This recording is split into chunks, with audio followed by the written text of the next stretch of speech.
have this home video of me surfing at age 13 that becomes very eerie when you realize what day it was filmed on.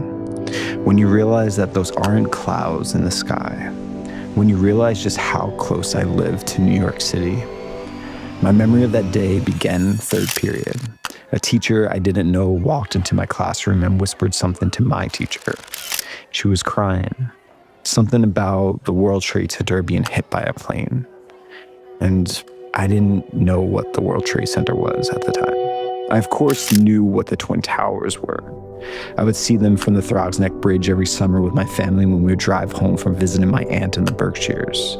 I remember thinking that one tower looked slightly bigger than the other, so there was no way they were actually twins. But my 13-year-old brain didn't realize that they were also called the World Trade Center. I want to tell you about all the surreal and odd moments of that day, but honestly, I'm not sure if that would just bore you or not. So let's move on to that evening. Anyways, that evening, the waves were amazing.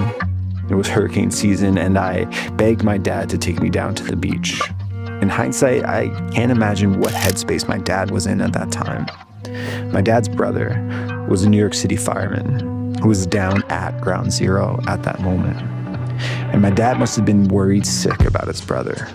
But to my dad's credit, he hid that from me. The beach was probably the best place that he could be as well. At one moment, he stopped filming me and instead started to film the skyline. World Trade Center. Unbelievable.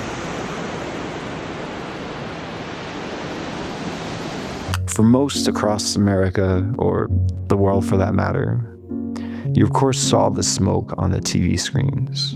But I'll never forget that experience of actually seeing with my naked eye the smoke. The way it trailed into the sunset at night. In the water though, everything felt peaceful. I felt safe in the water. I felt that if the world was going to end that day, I wanted to be in the ocean. And in my 13-year-old brain, that didn't seem dramatic. It seemed possible. Living so close to JFK, I never heard the sky so silent. It was eerie and unsettling, but the water felt safe.